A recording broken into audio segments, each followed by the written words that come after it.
Avec un taux maximum de recyclage, mais surtout avec un coût optimisé. Nous collectons les ordures ménagères individuelles et les emballages ménagers tous les 15 jours. Nous avons obtenu une dérogation préfectorale de haute lutte et nous avons finalement mis ce service en place à partir de 2011 et ça fonctionne super bien puisque nous avons fait une économie de 30% sur la collecte. Nous collectons tous les 15 jours. Alors expliquez-nous où est-ce que les gens mettent leurs déchets. Les gens, en réalité, nous avons quand même des petites villes de 7000 habitants, et donc les gens déposent leurs déchets. En moyenne, le taux de présentation du bac, c'est une fois 50%. C'est-à-dire que le camion passe tous les 15 jours, mais il ne récupère que la moitié des bacs. Donc ça veut dire que les gens s'organisent pour finalement nous présenter leur bac chaque mois. Il y a effectivement des gens qui ont des enfants en bas âge avec des couches, évidemment, qui posent plus souvent. Et en moyenne, il y a quelques, moi je connais des foyers, qui posent leur bac seulement 2-3 fois par an. Par contre, on encourage le compostage individuel. Et les gens des composteurs individuels. Ils ont des composteurs individuels. Et on a aussi, maintenant, dans notre projet, des composteurs collectifs. Des composteurs collectifs. Alors, on est dans un milieu rural, c'est 55 communes, maintenant 6 communes, puisqu'on a bien travaillé au niveau de la réforme du territoire, on a 6 communes nouvelles.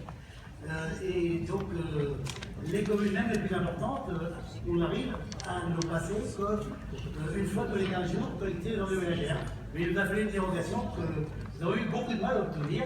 Je vous assure qu'on a eu beaucoup de mal, le directeur qui est ici présent, parce que monsieur le préfet n'était pas du tout convaincu. Parce qu'il y avait des mouches qui avaient dit. Voilà, des mouches, des vers, plein de choses. Et en réalité, on a pu répondre. En fait, nous avons toujours un camion qui passe chaque semaine dans un village. Parce qu'on a toujours quand même une collecte des professionnels chaque semaine. Les restaurants, tout ça. Les restaurants, les cantines, ceux qui le demandent, hein. Pas tous, hein, mais ceux qui le demandent. Donc on a toujours un camion qui passe dans la commune. Et donc on peut éventuellement pallier à des problèmes sanitaires si ça les arrive. En réalité, nous n'en avons pas, pour dire pas. Mais oui, ça c'est typique de l'efficacité de la mise en commun, finalement, des bonnes idées, des choses qui paraissent irréalisables, qui sont réalisées. Et ça me permet, moi, de repérer les blocages administratifs. Je découvre effectivement qu'il peut y avoir des réticences du côté des préfets, parce qu'il y a une norme sanitaire, et que le fait que vous ayez réussi à appliquer ça, ça peut servir à d'autres territoires qui vont avoir la même demande. Et à ce moment-là, on va mettre les préfets en contact, ils se racontent comment ils ont réussi à régler ce problème administratif. Comme ça ira plus vite, puisqu'on bénéficie de l'expérience. C'est comme des petits laboratoires que vous êtes. Vous êtes des petits laboratoires. Il faut que chacun sorte ce qu'il y a de plus exceptionnel dans son petit laboratoire pour que les autres puissent avoir les bonnes idées et finalement aller plus vite pour les réaliser parce qu'ils auront le mode d'emploi et l'expérience et les blocages qu'ils auront réussi à les continuer. Pour la petite histoire, nous avions écrit, monsieur le préfet, plus d'un mois avant, en le disant que nous allions passer à la collecte en CT5. Nous n'avions pas eu de réponse. Nous avons réécrit en fin d'année, je ne sais plus, en 2010, pas de réponse. Donc en 2011, on a mis en œuvre le système. Et on a été convoqué chez le sous-préfet un mois plus tard. Et la directrice générale des services, la secrétaire générale du sous-préfet nous dit, mais monsieur le président, nous avons beaucoup de problèmes, nous avons des courriers. Je lui dis, combien avez-vous de courriers? 2. Il dit, c'est à vous combien va d'usagers? 40 000. Donc voilà. Et ensuite, on a mis en œuvre les registres des dépôts sauvages, etc. avec les maires. Bon, on n'a pas fait n'importe quoi non plus. On constate pas plus de dépôts sauvages que nous l'avions précédemment. Ça, c'est très important. Et alors, les taxes, est-ce qu'elles ont baissé? Alors, les taxes, en 2007, nous étions, on n'était pas déjà pas très élevés. Entre 2007 et 2014, moins 17% de participation des usagers. Moins 17%. Alors, je vais vous le dire tout de suite, mais je vous le dis maintenant, moins de 50 euros par habitant et par an. La facture d'un ménage, c'est moins de 120 euros. 10 euros par mois. Et on tient le cap depuis 2011. Nous avons augmenté, madame la ministre, parce qu'il y a eu une augmentation de la TVA de 5 à 7, de 7 à 10%. Et en 2014, nous avons été obligés de faire une petite augmentation de 5%. Voilà. Mais en réalité, pour la partie, comme les gens utilisent moins de services, donc ils payent moins. Et donc, nous avons mis en place un programme de prévention en 2010. Alors, sur l'évitement, les couches lavables, le réemploi, on a une éco-cyclerie très dynamique chez nous, qui fait un chiffre d'affaires de plus de 400 000 € par an, en autonomie. On finance simplement ce qu'on appelle, nous, les gardiens de la brise, dans les déchets. On pourra vous lire ça, mais avec 5 minutes. 5 minutes. Et on a obtenu une estimation, l'impact du PLP, 11 kg par an et par habitant. Et ça, c'est pas nous qui l'avons inventé, c'est bien l'ADEME, dans le cadre de la monographie PLPD qui a été réalisée par l'ADEME. Donc nous avons, on peut avancer sur nous avons une baisse globale de 12% des DMA, déchets aménagés et assimilés. Nous avons une baisse de 39% sur les OMR.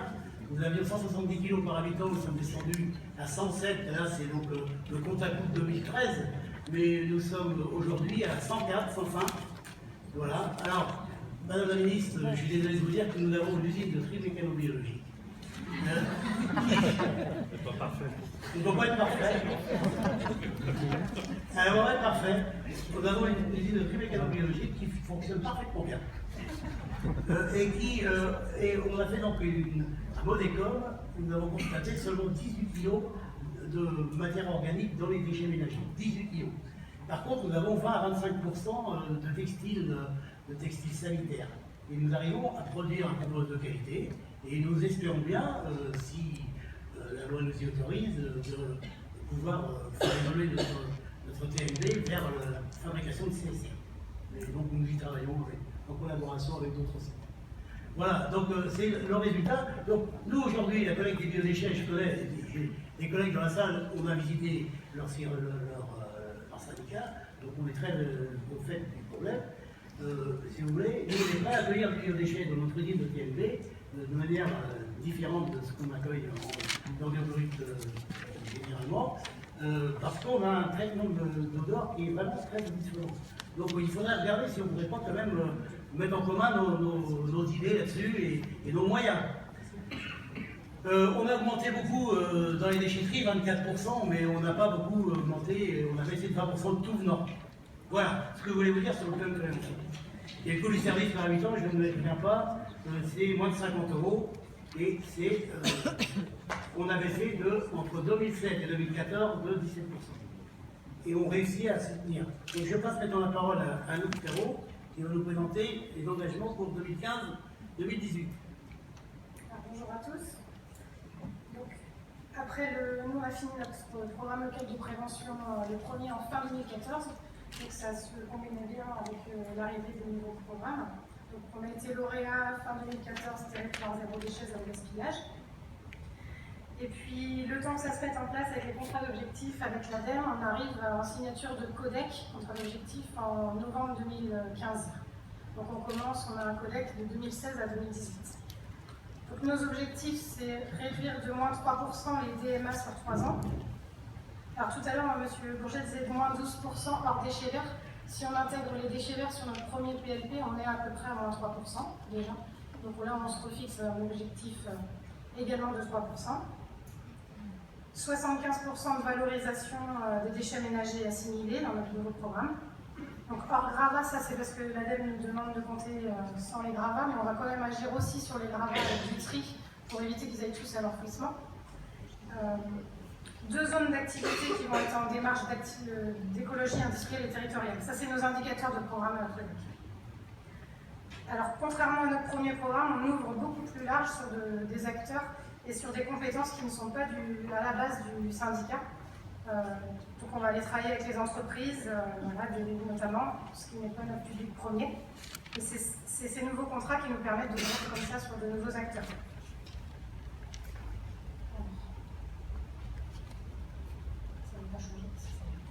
Donc notre nouveau programme, c'est 34 nouvelles actions qu'on a réparties sur les 7 piliers de l'économie circulaire.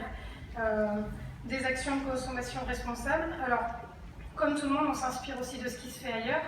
Juste après nous, il y a la commune de Roubaix donc, qui témoigne. J'ai essayé de les contacter pour avoir des informations. On lance aussi une opération foyer zéro déchet. Donc pour l'instant, on a 35 foyers d'inscrits. On lance l'opération début mars. les repères café qu'on développe, la consigne des bouteilles en verre.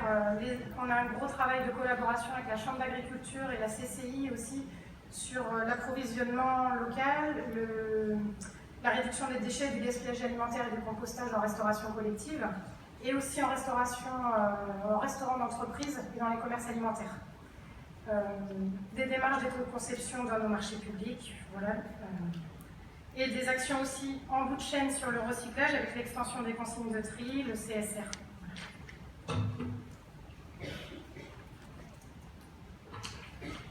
Alors, pour créer notre programme d'action, on a rassemblé tous les acteurs de notre territoire. On les a invités, on a eu plus d'une centaine d'acteurs qui sont venus sur le territoire, on a organisé donc un séminaire.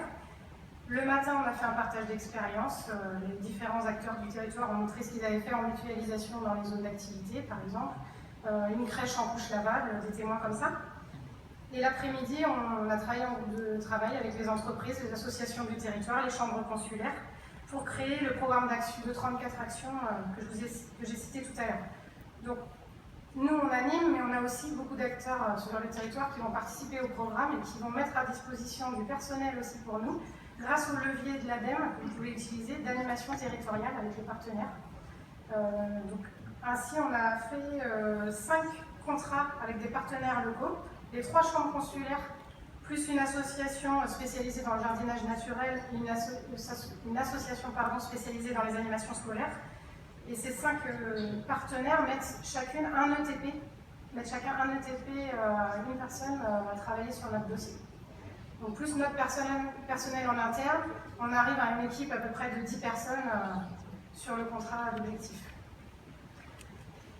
Donc l'ex-France Famille Témoin, je vous ai dit. Donc ça, c'est les partenaires, donc c'est des partenaires institutionnels, associatifs. On a voulu aussi mobiliser les habitants, donc par des foyers zéro déchet, et puis aussi par l'organisation d'un événementiel annuel. Alors on l'a élargi, zéro gaspillage pour le climat, pour avoir aussi les gens sensibles sur le gaspillage de l'énergie, le gaspillage de l'eau, pas que les déchets. Et donc pour faire venir les gens, pour la petite anecdote, on a demandé une conférence de Bea Johnson, où certains l'ont déjà fait venir sur leur territoire. C'est quelqu'un qui amène du public, donc nous on essaye de toucher les gens grâce à elle aussi. Et puis on va mettre en œuvre une plateforme collaborative pour que les acteurs puissent échanger entre eux, parce que ça ils nous l'ont demandé au séminaire. Alors, oui, ce que j'ai pas dit sur les partenariats avec les chambres consulaires, donc on a la CCI, la Chambre des métiers et la Chambre d'agriculture.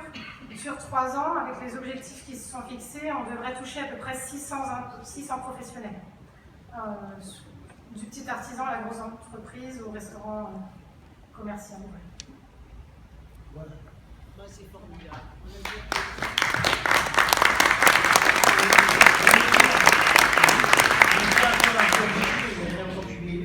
Mais je veux dire que quand on s'est lancé dans l'aventure du zéro déchet, j'y croyais pas trop, et c'est vrai que ça nous donne des moyens extraordinaires pour pouvoir aller au bout de ce qu'on a entrepris déjà depuis 1976.